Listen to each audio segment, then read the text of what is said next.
Hi, my name is Hannah Cho, and I'm an optometrist with My Workflow. My Workflow basically is a way for me to help other fellow optometrists succeed in the private optometry sector. This is going to be a first interview of hopefully many interviews, and the series that I'm going to be calling this is $1 Million Private Practice Club. So the point of this is for me to elicit any tips or any ideas that all these successful private practice owners have that they can share with you guys. The first person that I thought would be absolutely perfect to start off this series with was Dr. Aaron Sako. So just to give you guys a little background on Dr. Aaron Sako, he got his undergrad degree from UCI, which is University California of Irvine. Then he got his optometry degree from Nova in 2000, where he graduated with honors. Then he partnered right away after graduation at his current practice. And then he also co-founded Infinity Vision Alliance, or IVA for short, in 2009. And I can say this because this is after I finished the interview. I'm actually doing voiceover because when I was doing the introduction live with him, I was giggling too much because I was too nervous.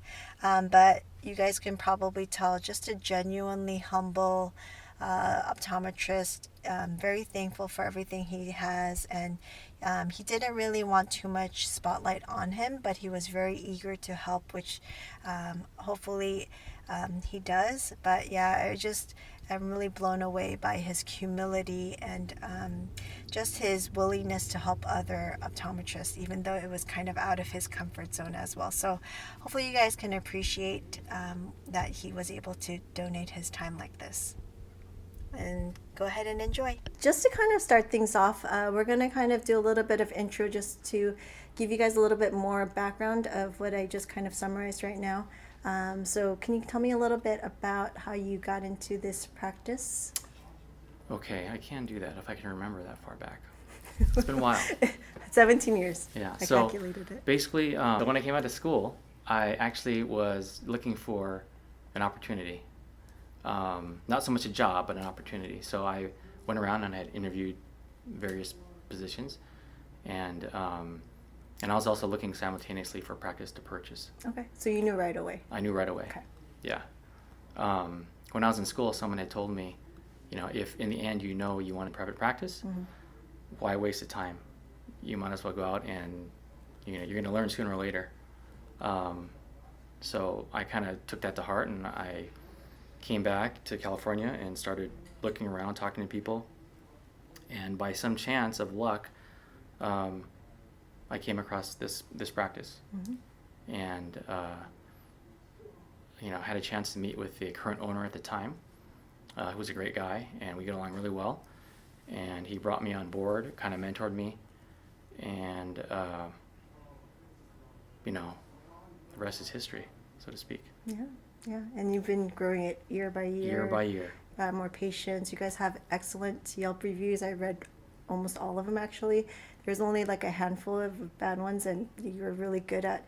I like the way that you handled it by replying, and you kind of explained the situation, so it made it seem like it wasn't really. We try hard. Yelp is the. I'm sure you'll agree. You're in private practice, but Yelp can be like the online mafia, right? And so we do try very hard to deliver a good product, and when there's a complaint, because you deal with the public, you get some tough patients or people. Right. We try to take that as an opportunity to market what we do, and sometimes share a little bit about the situation, so at least people looking at Yelp would understand that, hey, I understand that situation. Sometimes bad things can happen, and the heart is here that we're going to make it right for our patients. Right, and I see that message very consistently in all of the responses, and so I think that's a really good way to approach it. Yeah. Dr. Frieder actually was the founder of this practice, and this practice started in 1973, and I joined him in like 2000, basically. We practiced together for a number of years. When he was getting ready to retire, we actually were looking for another business venture, not necessarily in optometry, just another venture. But at the time, we were trying to find a better way to purchase lab and contact lenses and frames more efficient. Mm-hmm. So we had a group of offices, about 9 of us, that we worked closely with, and we set meetings where we were bidding or having companies bid to us pricing on, in this case it was lab work, the lenses that go into the glasses. And to make a long story short, FLOE actually had the best offering to our 9 offices. Mm-hmm. And that's kind of how IVA started. We actually, initially, we didn't have a name. We just were trying to purchase better. And we brought those 9 offices together and got great pricing. People started to, enjoy that. And they started calling us asking, hey, I have a friend. Can so-and-so come on this program? Mm-hmm. And so we were like, yeah, sure. And just trying to help mm-hmm. fellow independents, right? Mm-hmm. And next thing you know, we thought, man, maybe we can actually do this in contact lenses. Mm-hmm. So we kind of approached our contact lens vendors, and we did the same. Started getting the frames a little bit, and next thing you know, we had a viable business. People were calling, wanted to come on, and it's been 10 years already. It's amazing. Yeah, and I have to say that I personally got a lot of benefits out of IVA just because there's no membership fee, but you still get all the savings that you usually would have gotten from, there's other buying groups that charge you a membership monthly fee or something. But yeah, I really have a lot of gratitude for IVA for helping me out from my own personal experience. So. Even for myself, it's been really good. We actually, when we first started, in the very beginning, we were trying to find ways to help mm-hmm. fellow independents. Mm-hmm. And but it's very hard to do it with absolutely no fee, right? So thankfully, in about, I think it was 2009, no, not 9, maybe it was 2013, mm-hmm. we had a great opportunity where we could join with PERC. Okay. And they had great resources and infrastructure, mm-hmm. which was something that was very helpful. And basically, they helped us grow our number where we, at that point didn't even need to, like you say, charge any admin fees. Yeah. Which is great. That's huge. Yeah. And I think that actually helps you even grow the member base much more. It's quicker. Faster too. It is. Right. So, absolutely. Yeah. So kind of to go into the efficiency, the practice flow part of it, and I think this is kind of a question that I myself always felt like there's always ways to improve in terms of office, how to improve efficiency. So I guess my question to you is efficiency something that you have time to think about on maybe on your admin days? And if so, what are some ways that you have tried to increase efficiency, and which ones were beneficial to you? Good question. So efficiency for us is very important, for sure. We actually make a strong attempt to get our patients in and out our front door, through the doctor, the exam, mm-hmm. and paid and out the door under an hour. And I think studies show that every minute they stay over that time, they actually spend less in your practice. Mm-hmm. So we, as a team, obviously we have weekly meetings, and that is definitely a focal point for us. Mm-hmm. One of the things that we just recently did to try to become more efficient is we actually timed our patients through each station. Mm-hmm, mm-hmm. And we would log them into a Google spreadsheet, and we'd be able to go over those numbers weekly with our staff. And on average, I would say we did a pretty good job getting them out within an hour or under. Yeah.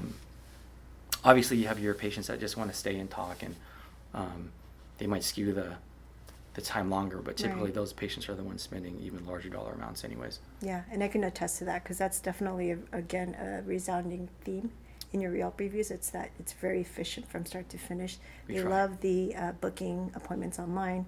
They like the easeability and all that. Yes, that kind we of try. stuff. We try. So yeah.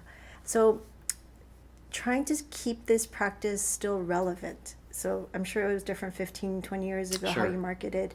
What do you think your best marketing tool is right now? I think our best marketing tool right now is going to be, one, our website. Okay. And the two pillars that we try to stress on the website would be, one, Yelp, and two, Google Google reviews. reviews? Okay. Yeah. Yeah. I actually, myself, I ask every patient that comes in, that the ones that I see anyways, what brought you to our office? And I would say 99% of the time, if not 100% of the time, they'll Wow. tell me it's always first, they look at the insurance, if we take it. Two, they'll look at the website. And then three, they always tell us, hey, you had good reviews. Yeah. So I think that has been a very strong marketing. Yeah, and push it's for us. it's not something that you're paying for marketing. It's kind of what Correct. people are kind of. It's organic. Yeah. Yeah. Right. That's so different Yeah. than, 10, 15 years ago. So kind of to jump a little bit more now from efficiency into the business part, and this is probably what a lot of people are kind of curious about. You don't have to answer, but if you wanted to answer, has your practice joined the $1 Million Practice Club? Yes, this office is definitely in I'm that. not surprised. in that club. Yeah, I mean, I'm sure it happened a while ago. And then, can you think of a reason why it did when the average, and we were kind of talking about this a little bit earlier, the average, the median practice grosses about $600,000 in America. Just kind of maybe what sets you apart from all the other, the ones that haven't joined that club yet? To be honest, there's probably a number of things, right? I think one, typically as optometrists, we're trained to be doctors, and so we tend to be seeing patients. And I think when you're seeing patients 4, 5, 6 days a week, it's hard to really grow your practice. And Absolutely. I think the one common theme that I see of doctors that have large successful practices, they typically spend an equal time or more time being the CEO of their practice, and they actually work on it but not in it. And I think that's the key. Yep. I think one other key, though, that's really important that people sometimes also forget is there are, in the industry, there are key vendors that you can actually partner with, and they will help you grow your practice. Like, for example, this office, we are in partnership with Essilor. So that's one of the many lab companies out there. And Essilor actually has a program recently new called Essilor Experts. Are you familiar with that? That has been incredible for their practice. They do a lot of outside advertising for us. They have their own websites that generate traffic to us. They have programs where patients can purchase their lenses, and they get multiple pairs or second pairs free from us. Okay. And that in turn really helps the practice grow. And so things like that, companies like that, if you can partner with a company and go deep with them, I think that really pays off. Yeah. I think that's something that I learned later down the line. At the beginning, it was kind of like, which company can give me a better deal at the beginning, because you're trying to, that's the bottom line. But as you kept moving, and what I realized is I wasn't really getting that deep relationship that you're referring to. And I think once you have that deep relationship, it's kind of a very mutually beneficial, because they were looking out for you, and you're kind of helping them out. And so Exactly. I do think that is actually a really, really good point, and something I learned kind of later. As a matter of fact, to add on that, when you do that, they're in our office, every 4 weeks, and they're training the staff. Yeah. Sometimes I'm not even here, but Yeah. the staff's getting trained. Right. And that just translates into, higher capture rate, better sales, more second pairs. I think we do like a 93% non-glare in the office. Wow. And a lot of that is just the continual training we get from them. Right, because it's a reminder all the time. Yeah, Yeah. that's a really good Yeah. point. Actually, And also the part about working on your business, not in your business. I think that's gold right there. You're kind of talking about your anti-reflective coating rate. Do you know just kind of, an estimate of what your optical capture rate is? So that varies week to week. We actually track that weekly. Mm-hmm. I mean, we've been as high as 100% and as low as 60%. Okay. But I would say on average, we're probably, I would say somewhere between 73 and 75% on that. That's really high, I think. Yeah. Yeah, that's way above average. We what I've try heard. very Yeah. hard. And again, it's the programs that and the packages that we get from the SLR team that allows us to do that. Because you can transfer the savings onto the patients, right? Correct. And so it works out really. Yeah, that's a great point. What percentage of your revenue do you think is routine versus medical or like a specialty, like specialty contacts? So this practice is probably not the largest medical office. I would say we are probably 10% medical. Okay. The rest is going to be primary care. We do a lot of contact lenses and, of course, in the optical. Okay. Yeah. What do you think? So let's say it's 2018. So in about 2038, if you're still practicing, you might retire. I don't know. But let's say you were. What do you think you need to kind of prepare your office for, in terms of trying to stay viable? Because we have all these outside competitors, like online, big chain stores. What do you think we can do to kind of offset it or try to keep the patients with us? I don't have a crystal ball, obviously. I'm going to guess, though, one, technology. I think technology changes how we practice. Yeah. Right? Yes. So definitely, I want to say, attached or at the forefront of that. Two, I want to make sure that I can keep a team intact. Mm-hmm. Because really, to me, that's the key, is the team. And I want to be able to provide a high level experience for the patient. Yep. Yeah. I think that's it. That you just hit it Yeah. on the nail. I think those three things are my three things too. So this part gets a little bit more lighthearted. So just quick fire answers is fine with me. So what's the best thing that you bought for the office? Like, which one is the best equipment, or I don't know, office furnishings that you just love that you got it and never regret it? I think the most fun is the again, this is for the office, right? Mm-hmm. So I think the most fun is going to be like the digital refraction system. Okay. Yeah, that makes it fun. Which one did you We guys have the TopCon system. TopCon. Yeah, we have a couple of those, but it makes things very quick and efficient. Yep. The other thing that I think is fun, I don't know about fun, but it's been a good practice builder has been like our retinal camera or the Optos. Patients love it. It makes, it's huge peace of mind. Sometimes as I'm refracting, I'm actually looking at the fundus image. I already know that their health is going to be great. And Right. it just gives me a longer time to be able to chit chat and bond with the patient. Right. Right. Yeah. Besides the fact that it prints money. Mm-hmm. Yeah.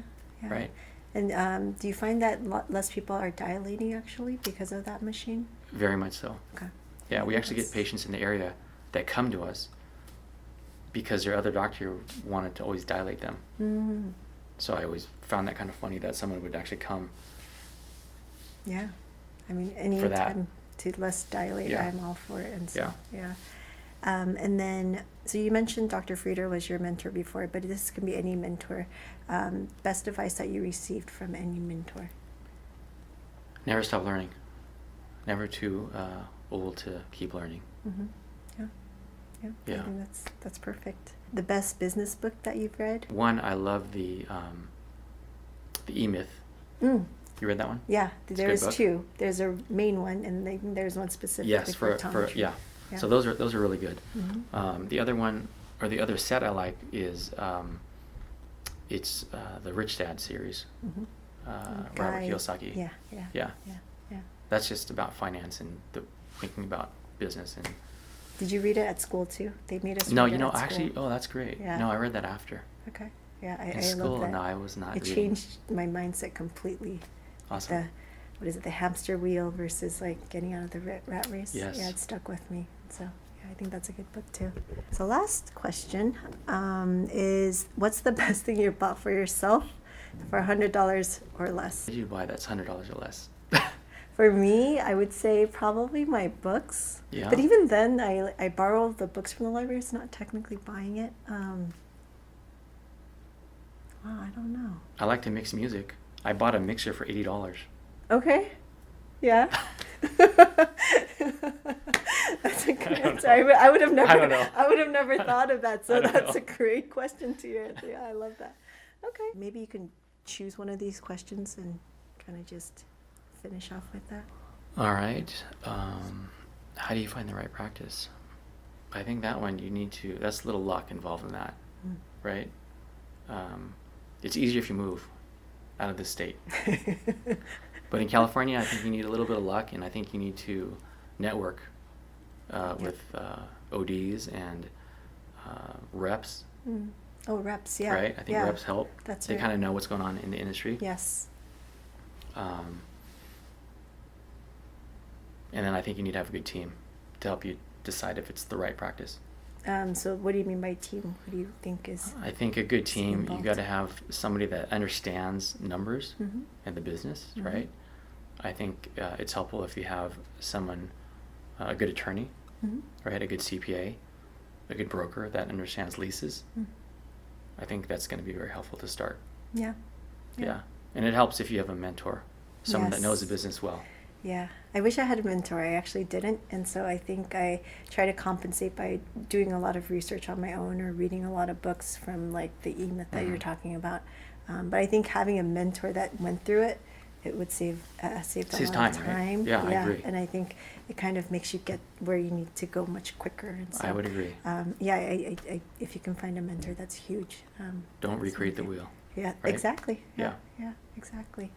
Well, thank you so much for your time. This was Thank you, actually Hannah. really fun, and I hope you guys learned something. And if you guys have any other questions, go ahead and you can just post it, and I'll try to answer. And if Dr. Sako has some time, maybe I can ask him too. But yeah, thank you guys.